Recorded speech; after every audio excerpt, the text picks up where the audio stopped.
Hello my dear students, welcome back to my YouTube channel. मेरे YouTube channel पे आप लोग का बहुत बहुत स्वागत है। डियर स्टूडेंट, आज की क्लास में हम लोग प्राचीन भारतीय इतिहास के कुछ महत्वपूर्ण रचनाओं के बारे में अध्ययन करेंगे और ये रचनाएं जो हैं अपने देश के इतिहास और उस समय के विभिन्न प्रकार की क्रियाविधियों के महत्वपूर्ण स्रोतों के रूप में जानी जाती हैं और इनका उस समय भी बहुत ज़्यादा महत्वपूर्ण स्थान था और आज के दौर में भी बहुत ही महत्वपूर्ण स्थान है।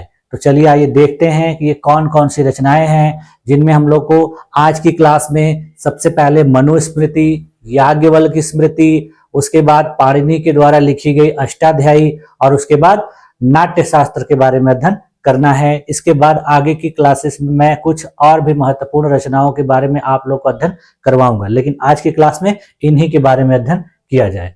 चलिए देखते हैं। हाँ, देखिए जैसा कि देखिए अपने देश के इतिहास में 7 प्रमुख स्मृतियों के बारे में हमें चर्चा मिलती है, जानकारी मिलती हैं और ये जो स्मृतियां हैं ये कानून की पुस्तकें भी मानी जाती हैं, विधियों विधानों की पुस्तकों के रूप में भी इनकी संज्ञा दी जाती है। तो ये देखिए अलग अलग कालों में इनकी रचना की गई थी, जिनमें देखिए जो मनुस्मृति है यह सबसे पहले रचित की गई थी और इतिहासकारों के द्वारा कहा जाता है कि इसकी रचना जो है मौर्योत्तर काल में की गई थी। इसके बाद देखिए याज्ञवल्क्य स्मृति, नारद स्मृति, पराशर स्मृति, बृहस्पति स्मृति और कात्यायन स्मृति, ये 5 स्मृतियों की रचना गुप्त काल के दौरान की गई थी। और जो 7वीं स्मृति देवल स्मृति है इसकी रचना पूर्व मध्यकाल यानी जो है हर्षवर्धन के काल के बाद और अपने देश में मुस्लिम शासकों के शासन स्थापित करने के बीच में।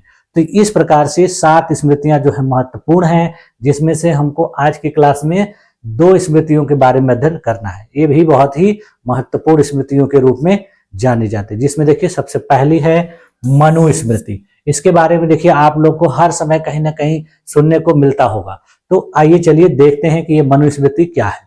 तो देखिए मनुस्मृति जो है हिंदू धर्म के सबसे प्राचीन और प्रसिद्ध धर्म शास्त्रों में से एक मानी जाती है। यह ग्रंथ हिंदू समाज के आचार विचार, नैतिकता, कानून और सामाजिक व्यवस्था से संबंधित नियमों और सिद्धांतों को प्रस्तुत करता है। यानी यह पूरी तरह से अपने देश में हिंदू धर्म से संबंधित विधि विधानों और क्रियाकलापों से संबंधित पुस्तक मानी जाती है। इसकी रचना देखिए मनु महाराज द्वारा की गई मानी जाती है कि मनु नामक विद्वान व्यक्ति के द्वारा इसे लिखा गया है। यह हिंदू मान्यताओं के अनुसार प्रथम मनुष्य और प्रथम राजा भी माने जाते हैं। यानी इनको कहा जाता है कि यह हिंदुओं के पहले व्यक्ति थे और पहले राजा थे। मनुस्मृति का देखिए परिचय हम लोग देख लेते हैं। देखिए मनुस्मृति एक धर्मशास्त्र यानी धर्म सूत्र और स्मृतियों की पुस्तक है और यह उसमें एक प्रमुख है। इसके द्वारा हिंदू धर्म के सामाजिक और नैतिक नियमों का जो है हमें जानकारी मिलता है, इसलिए यह उसका एक महत्वपूर्ण संकलन है। इसे स्मृति ग्रंथों में सबसे अधिक महत्वपूर्ण माना जाता है। यह ग्रंथ संस्कृत भाषा में लिखा गया है और इसमें कुल 12 अध्याय तथा 2685 श्लोक शामिल किए गए हैं। मनुस्मृति की सटीक रचना की तिथि ज्ञात नहीं है, यानी कब एकदम एग्जैक्ट इसको लिखा गया इसके बारे में किसी को जानकारी नहीं है, लेकिन विद्वानों के अनुसार यह ग्रंथ लगभग 200 ईसा पूर्व से 200 ईस्वी के बीच संकलित किया गया माना जाता है। यानी कुछ लोगों का कहना है कि यह कब लिखा गया ऐसा कोई कंफर्म डेट नहीं पता है, लेकिन इसको 200 बीसी से लेकर 200 ईस्वी के मध्य रचित किया गया था। इसे वैदिक काल के बाद का ग्रंथ माना जाता है। यानी कहते हैं लोग कि वैदिक काल में जब वेदों की रचना हुई उसके बाद ही इसको भी रचा गया और यह हिंदू धर्म के धर्मशास्त्रीय परंपरा का आधार भी माना जाता है। इसके लिए देखिए 1776 ईस्वी में जब अपने देश में अंग्रेजों का शासन शुरू हो गया था तो इसका अंग्रेजी अनुवाद ए कोड ऑफ जेंटू लॉज के नाम से प्रकाशित किया गया था। इसके बाद देखिए रॉयल सोसाइटी ने इसका अनुवाद इंस्टीट्यूट ऑफ हिंदू लॉ के नाम से किया था। फिर उसके बाद देखिए 1791 ईस्वी में विलियम जोन्स एवं कोलब्रुक के द्वारा इसे डाइजेस्ट ऑफ हिंदू लॉ के रूप में प्रकाशित किया गया था। अब हम लोग देखते हैं मनुस्मृति की विषय वस्तु, यानी मनुस्मृति में कौन कौन से विषयों को शामिल किया गया है। तो देखिए मनुस्मृति मुख्य रूप से 4 वर्णों ब्राह्मण, क्षत्रिय, वैश्य और शूद्र के कर्तव्यों, सामाजिक व्यवस्था, धार्मिक कर्तव्यों, राजा के कर्तव्यों, कानून, अपराध और दंड के नियमों पर केंद्रित है। यानी इतनी सारी बातें इसमें बताई गई हैं और जितनी भी बातें बताई गई हैं अपने देश के 4 वर्णों के बारे में बताई गई, जिसमें ब्राह्मण, क्षत्रिय, वैश्य और शूद्र आते हैं। अब देखिए पहली बात इसमें क्या बताई गई है, सृष्टि और ब्रह्मांड की उत्पत्ति के बारे में। यानी इसमें कहा गया है कि ब्रह्मांड की सृष्टि और समाज के निर्माण के सिद्धांत क्या हैं, इसकी रचना कैसे हुई थी, कब की गई थी, किसके द्वारा की गई थी, ये सारी बातें बताई गई हैं। और कहा गया है कि सृष्टि की रचना जो है ब्रह्मा के द्वारा की गई थी और मनु उनके एक प्रमुख पुत्रों में से माने जाते हैं। यानी इसमें पहले कहा गया है कि सृष्टि और ब्रह्मांड की रचना किसने की है और उसमें जिसके द्वारा इसकी रचना की गई है उसके पुत्र मनु थे। अब देखिए दूसरी बात इसमें क्या बताई गई है कि वर्ण व्यवस्था का इसमें वर्णन किया गया है। यानी इसमें 4 वर्णों की सामाजिक भूमिका और उनके अधिकार एवं कर्तव्यों का उल्लेख किया गया है। इसके बाद इसमें देखिए ब्राह्मणों को शिक्षा और धर्म के प्रचार का कार्य दिया गया है, क्षत्रियों को शासन और रक्षा का कार्य दिया गया है, वैश्यों के व्यापार और कृषि का कार्य दिया गया है, जबकि शूद्रों को सेवा कार्य का उत्तरदायित्व दिया गया। यानी इन 3 वर्णों को अलग अलग कार्य दिए गए हैं, जबकि शूद्रों को इन तीनों की सेवा का कार्य सौंपा गया। इसके बाद देखिए इसमें नारी और विवाह व्यवस्था का उल्लेख किया गया है।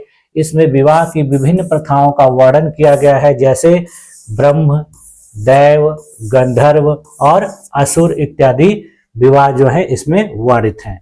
स्त्रियों के अधिकार और उनकी सीमाएं भी इसमें निर्धारित की गई हैं। इसके बाद देखिए इसमें राजा और शासन व्यवस्था का वर्णन किया गया है। यानी राज व्यवस्था और न्याय प्रणाली को स्पष्ट रूप से इसमें वर्णित किया गया है। इसमें बताया गया है कि राजा को समाज में धर्म और न्याय स्थापित करने वाला होना चाहिए। इसके बाद देखिए इसमें दंड और न्याय का भी वर्णन किया गया है। इसमें अपराधों के लिए विभिन्न प्रकार के दंडों का उल्लेख किया गया है। इसमें हत्या, चोरी, व्यभिचार आदि के लिए कठोर दंडों का उल्लेख किया गया है। इसके बाद देखिए इसमें विभिन्न प्रकार के धार्मिक नियम और अनुष्ठानों के बारे में भी बताया गया है, जिसमें यज्ञ, उपवास, स्नान, दान आदि के नियम बताए गए हैं। यानी इन सब को किस तरीके से किया जाना चाहिए ये सब भी इसमें बताया गया है। इसके अलावा देखिए दैनिक जीवन में धर्माचरण की विभिन्न विधियों को भी इसमें बताया गया। यानी दैनिक जीवन में किस प्रकार से धर्म का आचरण करने के लिए कौन कौन सी विधियों को अपनाना चाहिए, ये सब इसमें बताया गया है। इसके बाद देखिए इसमें पुनर्जन्म और कर्म सिद्धांतों के बारे में भी विस्तार पूर्वक बताया गया है। और इसमें कहा गया है कि अच्छे कर्म करने वालों को अगले जन्म में श्रेष्ठ जीवन मिलता है, जबकि बुरे कर्म करने वालों को निम्न कोटि में जन्म लेना पड़ता है। तो ये सारी बातें देखिए इसकी विषय वस्तु में शामिल होती है। अब देखिए क्या है कि समय अनुसार मनुस्मृति की आलोचना की गई, फिर भी इसका बहुत ज्यादा अपने देश के इतिहास में प्रभाव है। समय समय पर देखिए इसकी अनेक विद्वानों के द्वारा आलोचना की गई थी और उन आलोचकों में सबसे जो बड़े आलोचक थे वो डॉक्टर भीमराव अंबेडकर थे। उसके बाद ज्योतिबा फूले थे, सावित्रीबाई फूले थी। इन लोगों ने इसका बहुत ज्यादा विरोध किया है। देखिए सबसे पहले हम लोग आलोचना देख लेते हैं कि मनुस्मृति की वर्ण व्यवस्था को जातिवाद का आधार माना गया है, जिससे इसे आधुनिक युग में आलोचना का सामना करना पड़ा। यानी विद्वानों के द्वारा कहा जाता है कि अपने देश में जो जाति व्यवस्था विद्यमान है, वर्ण व्यवस्था विद्यमान है, इसका सबसे प्रमुख अगर कोई वजह है तो यही मनुस्मृति ही है। तो इसीलिए इसको लोग सही नहीं मानते हैं, इसका विरोध करते हैं। इसके अलावा देखिए इसमें महिलाओं की स्थिति को पुरुषों की तुलना में निम्न बताया गया है, जिससे इसे स्त्री विरोधी भी कहा जाता है। यानी कहा जाता है कि इसमें महिलाओं की स्थिति को निम्न करके बताया गया है। ये एक प्रकार से महिला विरोधी पुस्तक भी है। उसके बाद देखिए डॉक्टर भीमराव अंबेडकर ने इसे दलितों और शूद्रों के प्रति भेदभावकारी बताते हुए इसकी आलोचना की थी और 1927 में इसकी प्रतियां जलाने का आह्वान किया था। यानी इसने कहा भीमराव अंबेडकर जी ने कि ये किताब जो है एक सही तरीके की किताब नहीं है, इसमें जो कुछ भी लिखा गया है वो एक तरह से गलत है, विरोधाभासी है, तो इसको जला देना चाहिए। लेकिन इसका देखिए प्रभाव भी है। प्रभाव में देखिए क्या क्या है कि मनुस्मृति का हिंदू कानून और सामाजिक संरचना पर व्यापक प्रभाव पड़ा है, जिसके बहुत सारे नियमों को, कायदे कानूनों को आज भी उसी तरीके से प्रयोग किया जाता है, माना जाता है। यह मध्यकाल तक भारतीय न्याय प्रणाली का आधार भी बनी रही थी। यानी भारतीयों में न्याय अगर दिया जाता था या किसी को सजा सुनाई जाती थी तो सब इसी के आधार पर किया जाता था। ब्रिटिश काल में इसे देखिए हिंदू पर्सनल लॉ के निर्माण में संदर्भ ग्रंथ के रूप में प्रयोग किया गया था। जब ब्रिटिश काल में अंग्रेजों ने हिंदू पर्सनल लॉ बनाया था तो उसके निर्माण में कंटेक्स्ट बुक के रूप में यानी संदर्भ ग्रंथ के रूप में इसी का इस्तेमाल किया था। यानी ढेर सारी बातों को इसी पुस्तक से शामिल किया गया था। तो इस प्रकार से देखिए कितनी महत्वपूर्ण पुस्तक के रूप में जानी जाती है। अब देखिए बाद में मनुस्मृति के आधार पर ही बहुत सारी और पुस्तकों की रचना की गई, टीकाएं लिखी गई और उनमें देखिए जो प्रमुख टीकाकार हैं वो कौन कौन से हैं उनको भी हम लोग देख लेते हैं। तो देखिए मनुस्मृति पर समय समय पर कई विद्वानों ने टीकाएं लिखी, जिनमें से कुछ सबसे महत्वपूर्ण है। यानी इसी के आधार पर कुछ और भी रचनाएं बाद में की गई थी, जिनमें देखिए पहली जो एक व्यक्ति हैं उनका नाम है भट्टोजी दीक्षित। इन्होंने देखिए 17वीं शताब्दी में राजवृत्ति नामक एक टीका लिखी थी जो मनुस्मृति के आधार पर ही है। इसमें देखिए न्याय शास्त्र और समाज शास्त्र के दृष्टिकोण से मनुस्मृति की व्याख्या की गई। इन्होंने अपने इस पुस्तक में मनुस्मृति को समाज शास्त्र और न्याय शास्त्र की पुस्तक के रूप में वर्णित किया है। उसके बाद देखिए एक और व्यक्ति हैं मेधातिथि। इन्होंने 9वीं 10वीं शताब्दी के दौरान एक टीका लिखा था जिसको इन्होंने मनुभाष्य के नाम से लिखा था और यह बहुत ही प्रसिद्ध मानी जाती है। यह देखिए उपलब्ध सबसे प्राचीन टीका भी मानी जाती है और न्याय शास्त्र व धर्म शास्त्र के आधार पर इसको लिखा गया। इसके बाद देखिए गोविंद राज का नाम आता है। गोविंद राज ने 11वीं 12वीं शताब्दी में एक जो टीका लिखी थी जिसका नाम मणवर्थ मुक्तावली था और इसमें भी विभिन्न प्रकार के देखिए व्याकरण और न्याय शास्त्र के दृष्टिकोण से मनुस्मृति की व्याख्या की गई है। इसके बाद देखिए सर्वज्ञ नारायण थे जिन्होंने 12वीं शताब्दी के दौरान एक टीका का लेखन किया जिसको मनवर्थ चंद्रिका के नाम से जाना जाता है। इसमें न्याय शास्त्र, धर्मशास्त्र और सामाजिक व्यवस्थाओं पर विशेष रूप से ध्यान दिया गया है। इसके बाद देखिए एक और व्यक्ति थे कुल्लुक भट्ट। उन्होंने 13वीं 14वीं शताब्दी में मनवर्थ मुक्तावली लिखी जो सबसे प्रसिद्ध टीकाओं में से एक है। यानी मनवर्थ मुक्तावली को पहले लिखा था किसने?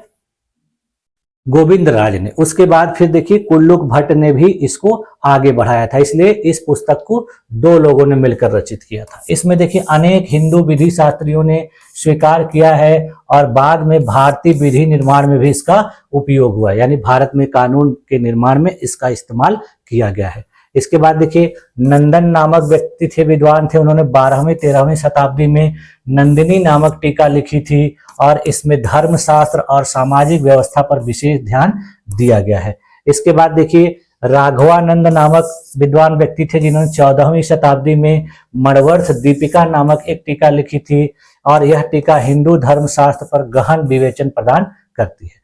इसका देखिए महत्व देख लेते हैं हम लोग कि इन टीकाओं के माध्यम से मनुस्मृति की विभिन्न व्याख्याएं प्रस्तुत की गई हैं, जिससे यह समझने में सहायता मिलती है कि इसे अलग अलग युगों और समाजों में कैसे देखा गया। यानी इन टीकाओं के माध्यम से पता चलता है कि अलग अलग कालों में मनुस्मृति का किस प्रकार से महत्व था और इसको किस प्रकार से इस्तेमाल किया गया। इनमें से कुल्लुक भट्ट की जो टीका है वो सबसे लोकप्रिय मानी जाती है और अनेक हिंदू विधि शास्त्रियों ने इसे मान्यता भी प्रदान की है। यानी कुल्लुक भट्ट की जो रचना थी वो बहुत ही लोकप्रिय है और इसे अनेक कानून के निर्माताओं ने, व्याख्याओं ने इसको महत्वपूर्ण स्थान दिया है। अब देखिए जो दूसरी स्मृति है याज्ञवल्क्य की स्मृति, इसके बारे में भी हम लोग देख लेते हैं, क्योंकि मनुस्मृति की तरह ही यह भी एक महत्वपूर्ण स्मृति मानी जाती है। देखिए याज्ञवल्क्य स्मृति हिंदू धर्म की एक महत्वपूर्ण धर्मशास्त्र यानी स्मृति मानी जाती है, जो प्राचीन भारत की न्याय, सामाजिक व्यवस्था, राजनीति और धर्म से संबंधित नियमों का संकलन करती है। यह ग्रंथ देखिए मनुस्मृति के बाद सबसे अधिक प्रभावशाली माना जाता है और हिंदू विधि शास्त्र, हिंदू लॉ के विकास में महत्वपूर्ण भूमिका निभाता है। यानी मनुस्मृति के बाद यह बहुत ज्यादा महत्वपूर्ण है और यह हिंदू कानून के निर्माण में प्रमुख भूमिका भी अदा करता है। विद्वानों के अनुसार यह ग्रंथ देखिए 200 से 500 ईस्वी के बीच रचित किया गया था। यह गुप्तकालीन भारत में न्याय और प्रशासन का महत्वपूर्ण स्रोत भी माना जाता था। यानी गुप्तों के काल में इसको महत्वपूर्ण स्थान दिया गया था। इसी के आधार पर न्याय और सामाजिक व्यवस्था का संचालन किया जाता था। इसकी देखिए संरचना और विषय वस्तु किस प्रकार से थी। याज्ञवल्क्य की स्मृति देखिए कुल 1000 से अधिक श्लोकों में विभाजित है और इसमें 3 प्रमुख भाग हैं। यानी इसमें 1000 श्लोक हैं और उसको 3 भागों में बांटकर लिखा गया है। पहला देखिए आचार कांड से संबंधित है, यानी आचार धर्म। इसमें देखिए धार्मिक अनुष्ठान, वर्णाश्रम व्यवस्था और व्यक्तिगत नैतिकता के नियम बताए गए हैं। जबकि दूसरे भाग को व्यवहार कांड से संबंधित बताया गया है। इसमें न्याय और विधि के बारे में बताया गया है। इसमें न्याय, अपराध और दंड के नियमों को वर्णित किया गया है और बताया गया है कि किस प्रकार से न्याय प्रदान करना चाहिए, कौन कौन से अपराधों में किस प्रकार का दंड दिया जाना चाहिए। और जो इसका अंतिम है वो प्रायश्चित कांड के नाम से है, यानी इसमें प्रायश्चित एवं मोक्ष के बारे में बताया गया है। इसमें किस प्रकार से कोई व्यक्ति अपराध कर देने पर कैसे उससे मुक्ति पाएगा और उसको दंड, तपस्या, पुनर्जन्म और मोक्ष के सिद्धांतों को बारे में भी इसमें बताया गया है। अब देखिए याज्ञवल्क्य स्मृति और मनुस्मृति में कुछ प्रमुख अंतर हैं, उसको भी हम लोग देख लेते हैं। जैसे देखिए कुछ प्रमुख विशेषताएं थी जिनके आधार पर इनके अंतर को देखा जा सकता है। तो देखिए विशेषताएं, पहली है वर्ण व्यवस्था के आधार पर देखिए मनुस्मृति में कठोरता से लागू करने की बात की गई है, जबकि याज्ञवल्क्य स्मृति में इसे अपेक्षाकृत लचीला माना गया है। स्त्रियों की स्थिति में देखिए मनुस्मृति में बहुत सीमित अधिकार दिए गए हैं, जबकि याज्ञवल्क्य स्मृति में तुलनात्मक रूप से बेहतर अधिकार दिए गए हैं। कानून और दंड में देखिए मनुस्मृति में कठोर दंड की व्यवस्था की गई है, जबकि याज्ञवल्क्य स्मृति में न्याय संगत दंड की बात की गई है। उसी प्रकार देखिए प्रशासन और राज्य में राजा का पूर्ण नियंत्रण मनुस्मृति में बताया गया है, जबकि याज्ञवल्क्य स्मृति में अधिक संगठित शासन प्रणाली के बारे में बताया गया। तो इस प्रकार से देखिए इसमें कुछ मूलभूत अंतर ये थे। अब देखिए याज्ञवल्क्य स्मृति के भी कुछ महत्वपूर्ण टीकाएं लिखी गई थी और उसके कुछ जो टीकाकार हैं उनके बारे में भी हम लोग देख लेते हैं। जिस प्रकार से देखिए मनुस्मृति के आधार पर बहुत सारी टीकाएं लिखी गई थी, उसी प्रकार से याज्ञवल्क्य स्मृति पर भी लिखी गई है। जिसमें देखिए कुछ प्रमुख जो टीकाएं हैं वो कौन कौन सी हैं। देखिए सबसे पहली है मिताक्षरा। इसकी टीकाकार देखिए विज्ञानेश्वर थे, जिन्होंने 11वीं शताब्दी में इसको लिखा था। यह टीका दक्षिण और मध्य भारत में सबसे ज्यादा प्रभावशाली रहा है। इसमें देखिए हिंदू उत्तराधिकार कानून, संपत्ति अधिकार और सामाजिक व्यवस्थाओं पर विस्तार से चर्चा की गई है। इसके में लिए देखिए विज्ञानेश्वर ने अपने पुत्र के जन्म लेते ही पिता की संपत्ति में उसका अधिकार माना है। इसीलिए कहते हैं कि पुत्रों का अधिकार है कि वे पिता से संपत्ति का बंटवारा उसके जीवन काल में ही करा ले। यानी देखिए एक प्रकार से यह उत्तराधिकार से संबंधित महत्वपूर्ण पुस्तक मानी जाती है और इसमें कहा जा रहा है कि पिता की संपत्ति में पुत्र का जो है अधिकार होता है और वह पिता के जीवित रहते ही संपत्ति में अपना बंटवारा कर लेना चाहिए उसे। ब्रिटिश काल में हिंदू उत्तराधिकार कानून का अधिकांश भाग मिताक्षरा पर ही आधारित था। यानी जब अपने देश में अंग्रेजों का शासनकाल था तो हिंदू शासकों, हिंदू राजाओं के जो उत्तराधिकार के नियम बनाए गए थे वो सब मिताक्षरा के आधार पर ही बनाए गए थे। दूसरी देखिए जो इसकी टीका है दाय भाग है। इसकी जो है रचना टीकाकार इसके कौन थे, जीमितवाहन थे, और इन्होंने 12वीं शताब्दी में इसको लिखा था। यह टीका देखिए बंगाल और असम क्षेत्र में प्रमुख विधि शास्त्र उस समय भी था और अभी भी था, यानी इसी के आधार पर वहां उत्तराधिकार के नियम निर्धारित किए गए हैं। इसमें देखिए संपत्ति के उत्तराधिकार और संयुक्त परिवार प्रणाली पर विशेष ध्यान दिया गया है। जीमुतवाहन ने दाएं भाग में मिताक्षरा से विरोधी मत का प्रतिपादन किया है। इसके अनुसार देखिए कहा जाता है कि पिता के मृत्यु के बाद ही पुत्र को उसकी संपत्ति में हिस्सा मिलेगा। वर्तमान में बंगाल, उड़ीसा और असम में हिंदू उत्तराधिकार नियम इसी पर आधारित है, यानी इन 3 राज्यों में जो उत्तराधिकार का नियम है इसी पुस्तक के आधार पर आधारित है। इसमें देखिए इन दोनों को छोड़कर समस्त भारत में मिताक्षरा का सिद्धांत प्रचलित है, यानी ये 3 राज्यों में दाएं भाग से संबंधित जो विधियां हैं, कानून है, वो लागू होते हैं, जबकि और भी राज्यों में मिताक्षरा के सिद्धांतों को माना जाता है। इसके बाद देखिए बालकृष्ण भट्ट ने भी एक टीका लिखी थी और यह आधुनिक समय में लिखी गई टीका के रूप में जानी जाती है। इसमें व्यवहारिक दृष्टिकोण से हिंदू कानून की समकालीन व्याख्या की गई है, यानी ये एकदम डिफरेंट है। इसमें व्यवहारिक तरीके से सभी नियमों को उत्तराधिकार के और अन्य नियमों को इसमें बताया गया है कि जब जैसी परिस्थिति हो, जो व्यवहार में उपयोग करने लायक हो, उस प्रकार से कानून बनाए जाने चाहिए। अब देखिए याज्ञवल्क्य स्मृति का प्रभाव देख लेते हैं कि याज्ञवल्क्य स्मृति किस प्रकार से प्रभावशाली रही है। हिंदू विधि के विकास में देखिए इसकी महत्वपूर्ण भूमिका रही है। यह मनुस्मृति की तुलना में अधिक व्यवहारिक और न्याय संगत मानी जाती है। भारतीय न्याय प्रणाली में उत्तराधिकार, संपत्ति, विवाह और अपराध कानून में इसके कई सिद्धांतों को अपनाया गया है। तो इस प्रकार से देखिए ये याज्ञवल्क्य स्मृति के बारे में हम लोगों ने अध्ययन किया। अब देखिए अगली जो है रचना वो है अष्टाध्यायी, यानी पाणिनि नामक विद्वान के द्वारा इस पुस्तक की रचना की गई थी। देखिए अष्टाध्यायी जो है प्राचीन भारत के महान व्याकरण विद्वान पाणिनि द्वारा रचित की गई संस्कृत व्याकरण की सबसे महत्वपूर्ण ग्रंथ मानी जाती है। यह देखिए व्याकरण का एक सूत्र आधारित ग्रंथ है जिसमें संस्कृत भाषा की संरचना, शब्द निर्माण और उपयोग के नियमों को वैज्ञानिक पद्धति से व्यवस्थित किया गया है, यानी यह एक महत्वपूर्ण व्याकरण की पुस्तक है और इसकी रचना पाणिनि के द्वारा की गई थी। इसमें संस्कृत के विभिन्न प्रकार के व्याकरण के नियमों, विधियों को बताया गया है। पाणिनि के देखिए सूक्ष्म परिचय के बारे में हम लोग देख लेते हैं कि पाणिनि कौन थे। देखिए पाणिनि का जीवन काल इतिहासकारों के द्वारा लगभग 500 से 400 ईसा पूर्व के मध्य माना जाता है। कहा जाता है कि वे गंधार यानी वर्तमान पाकिस्तान और अफगानिस्तान का जो रावलपिंडी और पेशावर का क्षेत्र है वहीं के जन्मे थे। इन्होंने संस्कृत भाषा को एक वैज्ञानिक और संरचनात्मक रूप में स्थापित किया था। वे व्याकरण, दर्शन और भाषा विज्ञान के महान ज्ञाता थे। अब देखिए अष्टाध्यायी के बारे में देख लेते हैं। अष्टाध्यायी का अर्थ होता है 8 अध्यायों वाला ग्रंथ। इसमें कुल 3959 सूत्र हैं जो संक्षिप्त और प्रभावशाली नियमों के रूप में लिखे गए हैं।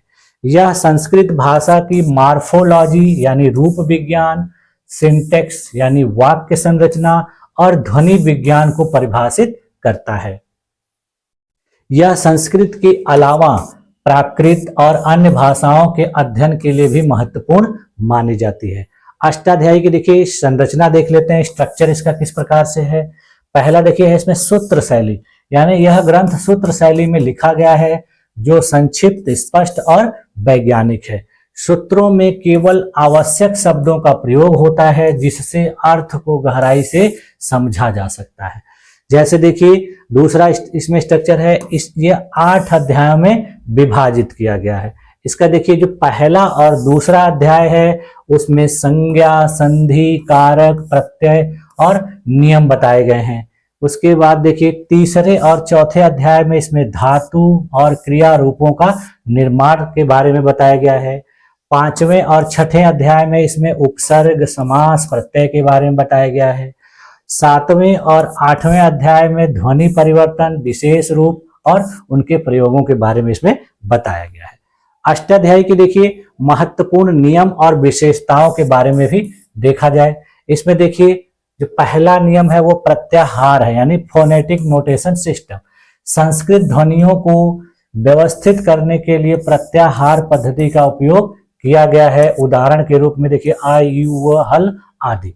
संधि नियम, ध्वनियों के मेल से बनने वाले परिवर्तन जैसे स्वर संधि, व्यंजन संधि, विसर्ग संधि आदि का इसमें वर्णन किया गया है। कारक सिद्धांत, संज्ञा और क्रिया के संबंध को बताने वाले नियम जिससे संस्कृत में व्याकरणिक संबंध के स्पष्ट होते हैं।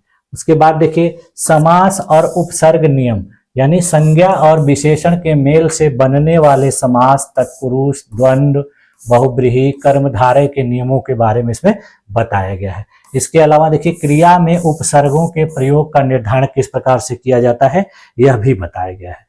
इसके अलावा देखिए धातु और प्रत्यय के बारे में, यानी शब्दों की जड़, धातु और उनके ऊपर लगने वाले प्रत्यय का विस्तृत विवरण कि कैसे होता है यह सब भी इसमें दिया गया है। अब देखिए अष्टाध्यायी के प्रमुख टीकाकार और भाष्यकार। इसमें देखिए कात्यायन नामक विद्वान का नाम सबसे पहले आता है और इन्होंने लगभग 3री शताब्दी बीसी में इसके प्रमुख टीकाकार के रूप में कार्य किया था।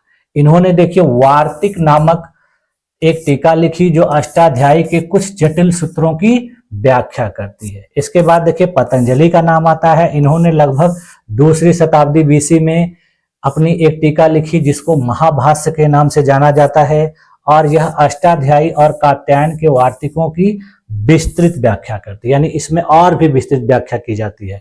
यह भी व्याकरण दर्शन का एक महत्वपूर्ण ग्रंथ माना जाता है। इसके बाद देखिए भर्तृहरि ने 5वीं शताब्दी बीसी में 5वीं शताब्दी ईस्वी में वाक्यपदीय लिखा था जिसमें भाषा के दार्शनिक पक्ष पर विचार किया गया है।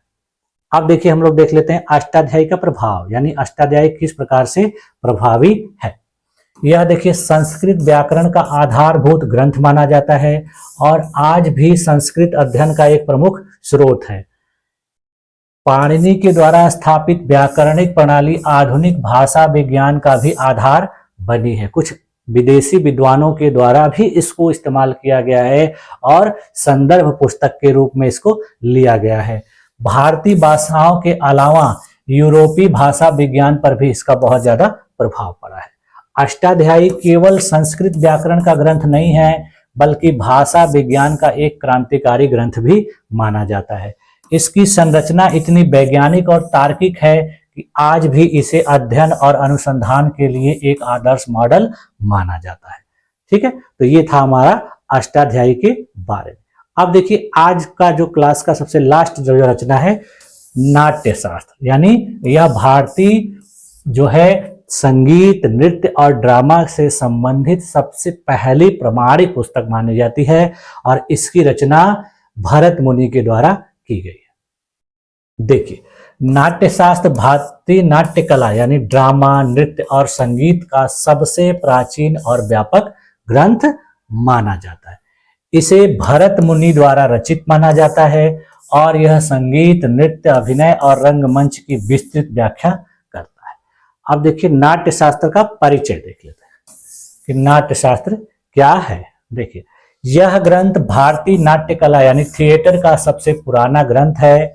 इसे लगभग 200 ईसा पूर्व से 200 ईस्वी के बीच लिखा गया माना जाता है।